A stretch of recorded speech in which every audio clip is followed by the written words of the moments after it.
यूँ तो राजस्थान खुद में शौर्य वीर गाथाओं का इतिहास समेटे हैं, पर आज हम जा रहे हैं मेवाड़ की वीरांगना पन्ना धाई का पैनोरमा देखने। और ये पैनोरमा है राजसमंद के कमरी गांव के पास। मेवाड़ की वीरांगना पन्ना धाई का बलिदान कौन भूल सकता है। इतिहास में जब जब किसी माँ के बलिदान का Please subscribe Travel Around India तो channel मेवाड़ की and press the bell icon for the new Chittorgarh के update. पांडोली गांव Thank में you. जन्मी और राजसमंद में कमरी गांव में सूरज सिंह गुर्जर से ब्याही माँ पन्ना धाई के बलिदान का जिक्र सबसे पहले होगा। वही माँ पन्ना धाई जिसने एक राजवंश के चिराग उदय सिंह को बचाने के लिए अपने पुत्र चंदन सिंह की बलि दे दी और राजस्थान की शौर्य गाथाओं के शिरोमणि महाराणा प्रताप ने बाद में जन्म लिया उदय सिंह के पुत्र के रूप में।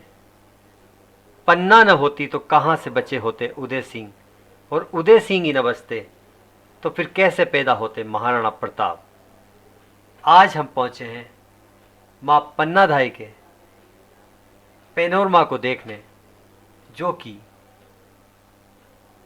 कमेरी गांव के अंदर एक पहाड़ी पर राजस्थान सरकार ने बनाया है। तो चलते हैं अंदर और देखते हैं क्या है इस पैनोरमा में खास। कुंवर उदय सिंह को बचाने के लिए अपने पुत्र चंदन सिंह की बलि देकर चित्तौड़गढ़ किले से निकली थी पन्ना धाई, और उसके बाद में उदय सिंह के पुत्र महाराणा प्रताप ने राजस्थान के इतिहास में शौर्य की वो गाथाएं लिखी जिसके लिए महाराणा प्रताप एक वीर शासक के रूप में हमेशा याद किए जाते रहेंगे।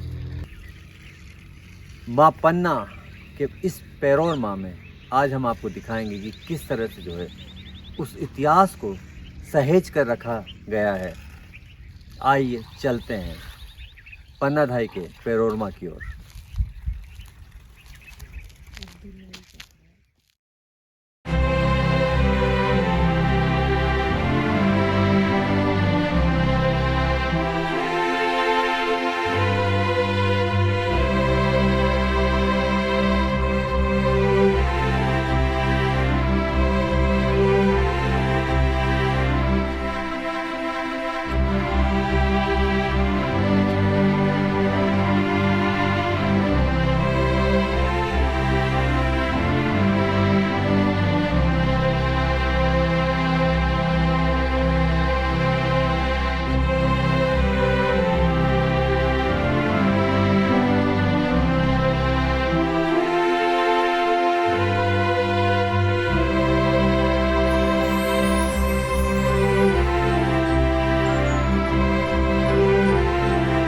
आप बता देंगे हमें?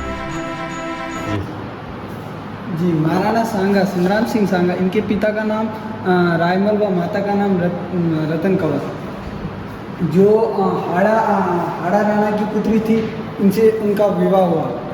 उनका नाम था करमवती, जो बूंदी के राजा थे हाड़ा राणा। इनके पुत्र हुए दो, उदय सिंह व विक्रमादित्य। बड़ा बेटा विक्रमादित्य, छोटा बेटा उदय सिंह। ये मेवाड़ के प्रतापी राजा, जिनके शरीर पे 80 घाव हुए। ये सूरजमल गुर्जर, ये पन्ना धाई, ये इनका पुत्र चंदन। तो ये सूरजमल जो गुर्जर है वो कमेरी निवासी है, और ये गुर्जर थे और मेरे दादाजी थे आज से 500 साल पहले।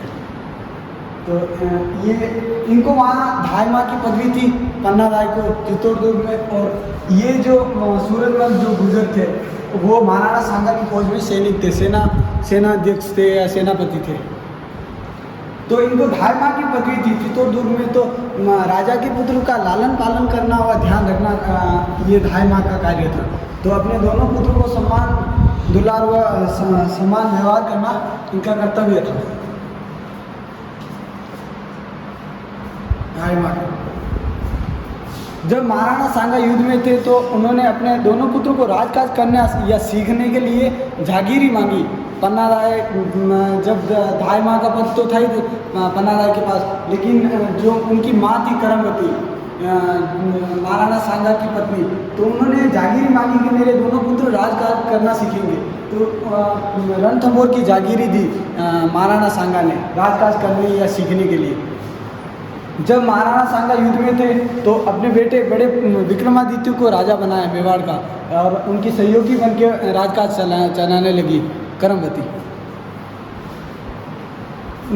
विक्रमादित्य की बाल्य अवस्था थी, तो उनको पता नहीं था कि जे राजा के शासन कैसे किया जाता है या राजा का दुष्व्यवहार या व्यवहार कैसा होना चाहिए। तो उनके दुष्व्यवहार से वहाँ के जो सामंत थे, जागीरदार थे, वो अपने जहाँ उनकी भूमि थी या जहाँ वो रहते थे वहाँ लौट गए, क्योंकि मेवाड़ छोड़कर अपने अपनी जागीरी में लौट गए।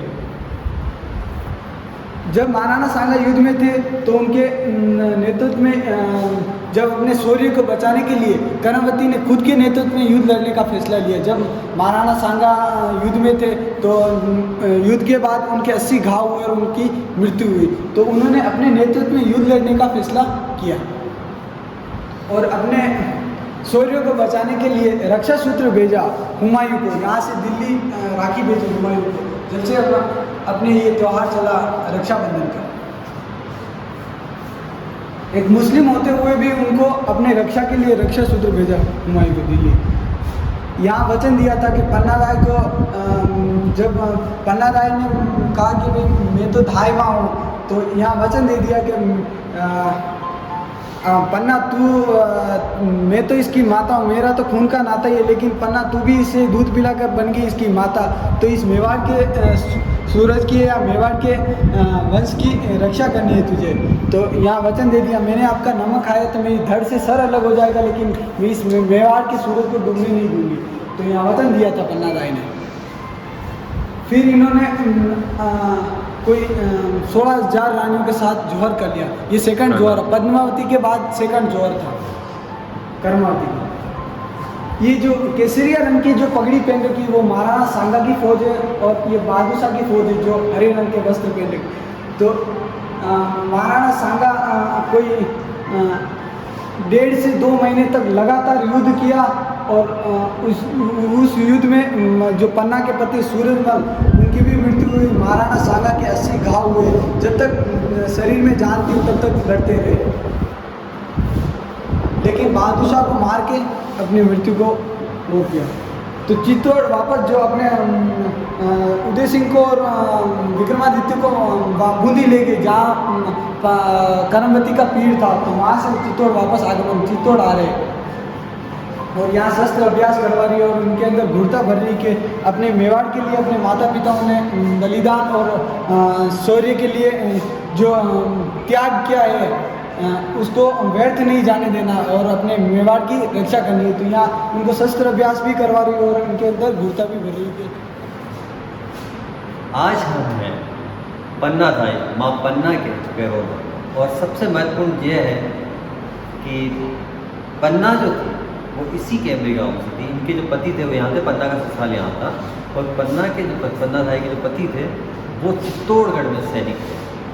आज जो पन्ना धाई थे उनके परिवार से हमारे साथ एक शख्स है, और ये हमारा सौभाग्य, हम बताएंगे भारत किस तरह गौरव महसूस होता है जब लगता है कि हमारे पुरखों ने जो है एक लड़ाई लड़ी। जी सर, तो ये तो बहुत पहले हो चुकी है, 500 साल, आज से 550 साल से ऊपर हो चुकी है, लेकिन अब हम उसी घर में उसी भूमि में हम रह रहे, तो हमें तो बहुत बड़ा सौभाग्य है कि हमें उस भूमि पर जन्म लेने का सौभाग्य मिला। और जो माँ थी पन्ना राय, उनके जैसा तो ना ही तो कोई बलिदान हुआ है। पन्ना थू नहीं वेवती तो उदय कटु हो, तो पन्ना थू नहीं वेवती तो उदय कटु हो, तो चंदन नहीं वेवतो तो प्रताप कटासुआ हो। तो पन्ना राय नहीं होती तो ये मेवाड़ मुगलों का गुलाम होता और ये नामो निशान नहीं होता। राजपूत थे उस जो चित्तौड़ की फौज में क्या थे? वो सैनिक थे, सेना कोई सेनापति या सेना अध्यक्ष थे। और पन्ना राय का भी पीर वहीं पांडोली में था, चित्तौड़ के निकट पांडोली गांव है, तो वहाँ उनका पेड़ था। और महाराणा जो सांगा थे उन्हीं की फौज में इनके पिता थे हरचंद जी हाकड़ा भी वहाँ फौज में सैनिक थे। तो संबंध ऐसे हुआ है। पन्ना धाई के पति सूरज गुजर जो थे वो चित्तौड़ जो थी उसकी फौज में थे, और पन्ना धाई का यहाँ कैमरे में ससुराल था। यही कारण है कि यहाँ पे रोरमा बना, लोग यहाँ देखने को आते हैं। बहुत अच्छी जानकारी सूरज ने दी और सूरज ने वाकई कहा कि हमें गर्व है इस बात पर कि पूरे दुनिया को गर्व है, पूरे हिंदुस्तान को गर्व है माँ पन्ना पर कि अगर पन्ना न होती तो उदय सिंह कहाँ से बचते और उदय सिंह नहीं बचते तो महाराणा प्रताप कहाँ से होते। विक्रमादित्य की हत्या की सूचना के बाद में एक दासी ने सूचना दी पन्ना को कि किस तरह से है विक्रमादित्य की हत्या कर दी गई है बलवीर द्वारा। उसके बाद अब वो जो है महल में उदय सिंह को मारने की साजिश रच रहा है, उदय सिंह को मारने आ रहा है। तो उसके बाद पन्ना भाई ने अपने पुत्र चंदन सिंह को उदय सिंह के कपड़े पहना दिए, जिस तरह वस्त्र चेंज करने के बाद में उस जगह सुला दिया जहां पर उदय सिंह सोया करते थे। तो उस सूरत में बलवीर ने जो है वहां पहुंचकर पहले पन्ना भाई को ललकारा। पन्ना भाई ने जब मना किया उसके बाद में उदय सिंह को समझकर चंदन सिंह की हत्या कर दी। तो इसी तरह जो है एक माँ ने अपने पुत्र का बलिदान दिया और इतिहास के अंदर उसके बाद में कह सकते हैं कि उदय सिंह बचे और उनके पुत्र महाराणा प्रताप ने शौर्य की एक ऐसी गाथा लिखी जिसके लिए हमेशा एक योद्धा के रूप में महाराणा प्रताप को याद किया जाता रहेगा। उसी पैरोनुमा में जो कि राजस्थान सरकार ने बनाया है, उस पैरोनुमा में पन्ना भाई के में हम मौजूद हैं। यहाँ आकर वाकई लगता है कि एक खूबसूरत जो है इतिहास को सहेज कर रखने की कोशिश की गई है। बंद करो।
आप अगर गोरम घाट आ रहे हैं, घूमने के शौकीन हैं, तो एक बार माँ पन्नाधाई के उस पैरोरमा में ज़रूर पहुँचिए, जो कि कामली घाट चौराहे से लगभग 24 किलोमीटर दूर पड़ता है। अरावली पर्वत श्रृंखलाओं में इस पैरोरमा में पन्नाधाई के इतिहास से जुड़ी तस्वीरों के माध्यम से, मूर्तियों के माध्यम से वो तमाम जानकारियाँ मौजूद हैं, जिसे देखने के बाद आपको वाकई लगेगा कि हम अगर यहाँ नहीं आए होते तो शायद हमसे कुछ छूट जाता।